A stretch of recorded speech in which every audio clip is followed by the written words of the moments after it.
Welcome back to their daily Marvel Snap deck highlight here on YouTube. Coming at you with some Shuri action today, an archetype that had basically completely fallen out of the metagame when Shuri was adjusted to require you to play the card that you're doubling up to the same location as her.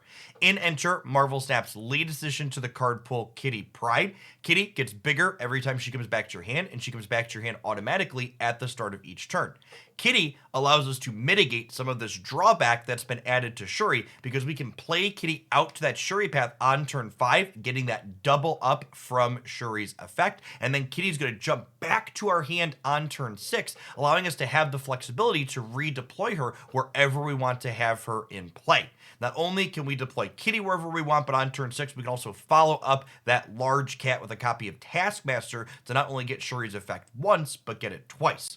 Another card that these Shuri decks have always played that gives you nice flexibility in addition to Kitty as well is Vision. Play Vision out to that Shuri path, double him up to 14 power, and then have the flexibility to move him around the board to wherever he is needed in the final moments of the game. The rest of the deck is very similar to the Shuri decks of days past. For those not familiar, we have a couple other things that we can double up to great effect with Shuri. We have Red Skull, who gets up to 24 power still. We have She-Hulk, who gives us the nice sequence of on turn 4, we play Shuri. On turn 5, we soak energy with Sunspot. And then on turn 6, we play She-Hulk out to that Shuri path for 18 power, and then copy it with Taskmaster somewhere else, giving us a 36-point board swing in the final moments of the game. The thing that really jumped out to me as being powerful about this deck as I was playing it was the fact that Kitty Pryde coming back to our hand consistently means that we don't have priority, meaning this deck is not terribly susceptible to things like Shang-Chi and Killmonger that the opponent might be looking to use to disrupt what we have going on. I always like to call out as well, because people are going to ask in the comments otherwise, Jeff the Baby Landshark is here, but just as a generically good 2-drop. I think you could easily replace this with something like Iceman or Scorpion and have the deck still be quite well. At any rate, I hope you enjoy the game highlights. If you do, snap that like button and check back in again tomorrow for their excellent highlight here on YouTube. Okay, and then the way this works here, Kitty bounces back to our hand before priority is calculated. So we do not have priority here, which is ideal. So we get to play this out and play this out to the right. If they Shang-Chi my Angela, they'll be at 22, and I'll still be way more than that, right? This is quite literally exactly how we drew the deck up.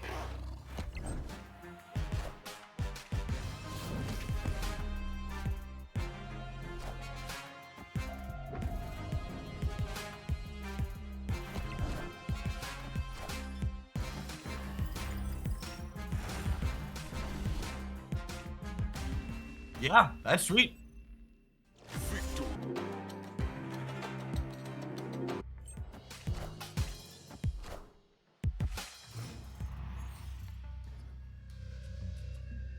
Yeah, call it turn to dust. Thanos style. Love it.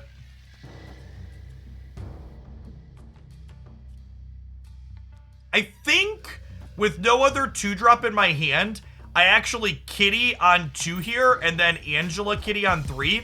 If I had another 2-drop in my hand, I'd probably consider playing Angela and then Kitty 2-drop on 3. But without the guaranteed other thing to use my resource on next turn, I think being 1 resource inefficient is fine. And obviously we drew the armor, it's like whatever. I think this is the correct sequencing though. We're only 50% to draw 2-drop. You can throw Kitty in any deck, right? Mostly, you really don't want to play Kitty alongside 6-drops, and you probably don't want to play Kitty without Angela. Those are like, I think those are like her 2 like loose deck building requirements. Don't play 6-drops that aren't She-Hulk. Yeah, and include Angela. But in general, she's a pretty flexible card that could go in a lot of places, yeah.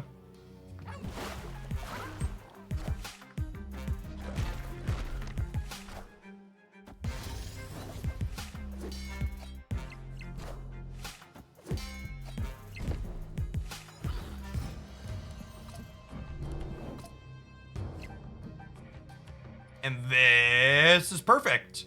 We'll go Kitty into Shuri. This will come back to my hand as 8. And then on 6, we'll go 16 power Kitty, Taskmaster Kitty.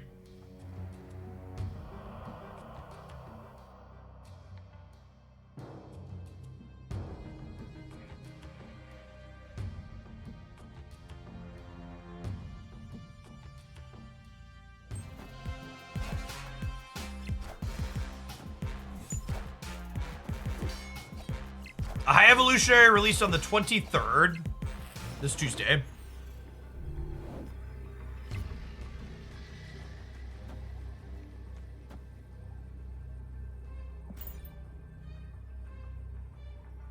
So we'll go plus 18 here in the middle up to 33. And then we'll pop up to 18 total on the left. This is, again, just like exactly what our deck is looking to do. They have priority, so we're not worried about Shang-Chi. I guess a Cosmo could technically catch us on the left. Sometimes this Hawk deck plays that card. Oh, that is not nearly good enough, bud.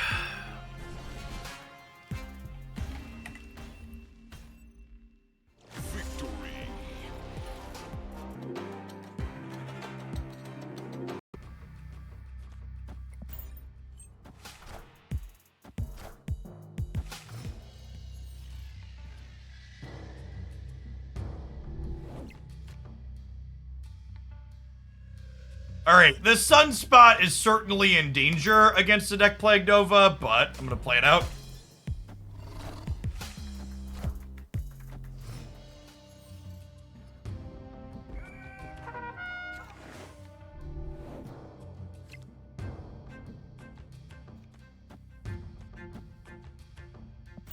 Jeff's a solid draw here too.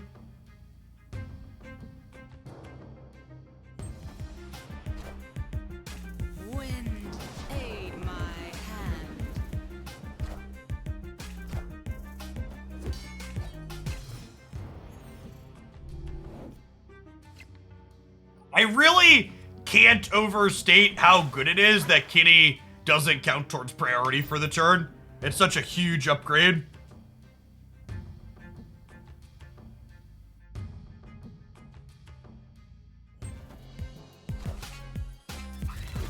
Yeah, it smells like Teen Spirit. I mean, Surfer.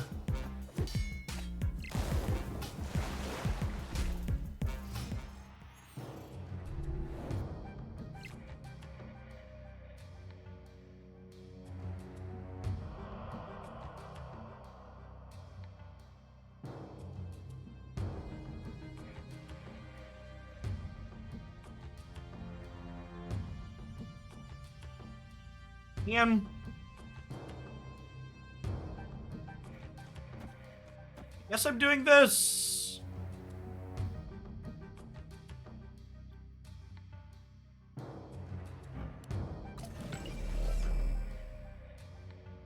What if I move Jeff here, and then I go Enchantress Kitty here, with the intention of going Kitty Taskmaster here on the last turn?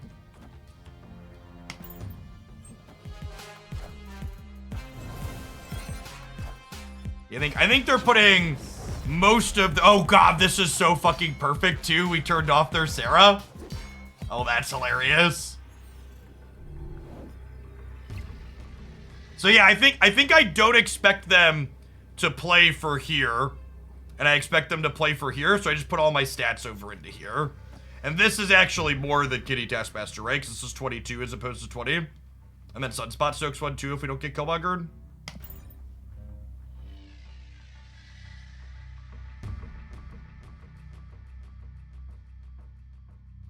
Why are we stream sniping our opponent? Sorry, apologies. Shang-Chi. They're a Surfer deck, so I don't think I plague around Shang-Chi. Jugwright could win the game for them. Yeah, that's true.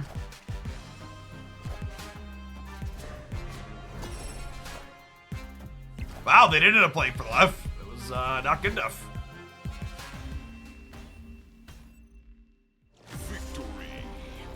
That was a sweet game. Really showed the power of the priority management here. This deck seems really good, chat.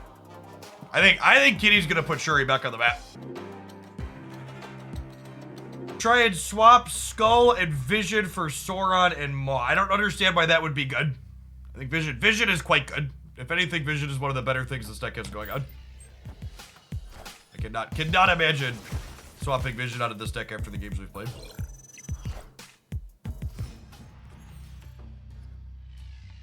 He gives so much flexibility, especially with Shuri, with Shuri's text box update.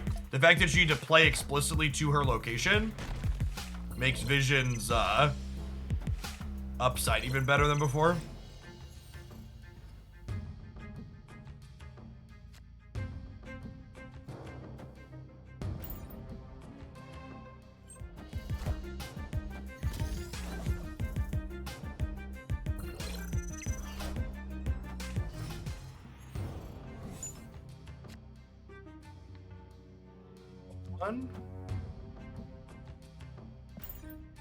We're looking to draw Vision next turn or Taskmaster on the last turn.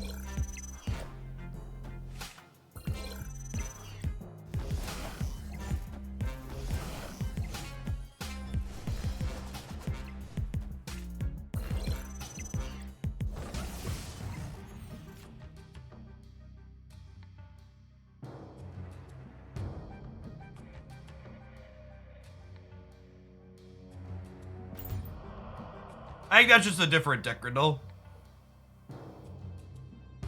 It might be something worth exploring, but I think it's just different than what we're currently playing.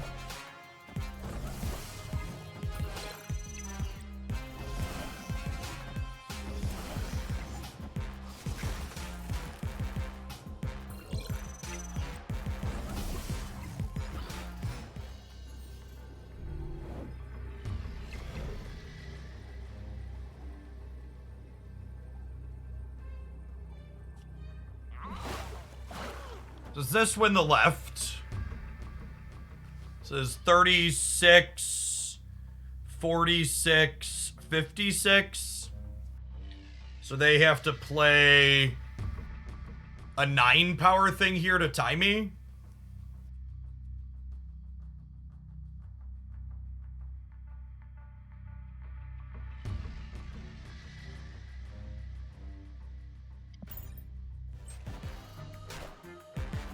Yeah, we beat that. Thank you, Land Shark. Dedicate this wonderful dub to your slipperiness.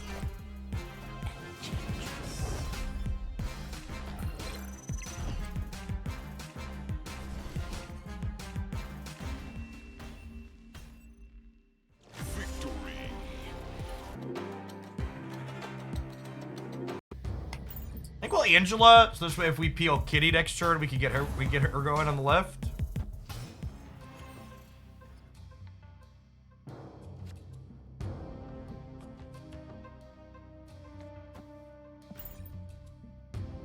This might be Lizard into Enchantress. We also might just want a Shuri Vision though. Wind, aid my hand.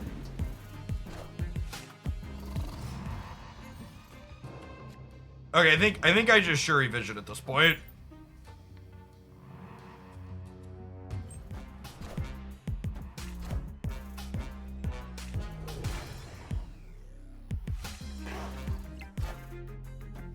Oh, are they Cerebro 2 that got jacked up by...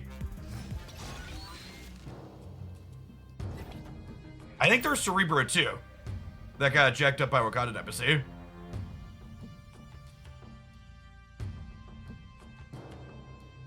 Cerebro 4 now, yep. You replace Jeff in this deck. Yeah, Jeff's just a generically good card in this deck. He's not enabling any combos really, so... whatever other 1 or 2 cost card that plays to the board proactively you want to play over Jeff here is fine.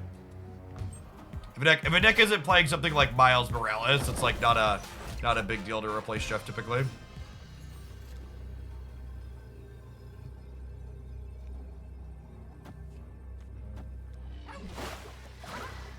Yeah.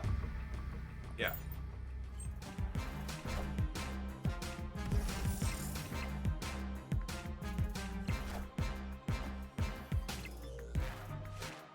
Hey, chat, put him in the ground.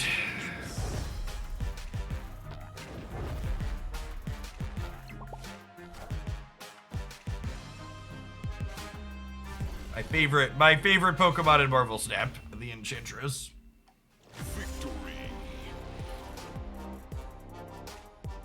That's all. Snap the like button if you'd be so kind, and check back tomorrow for another deck highlight.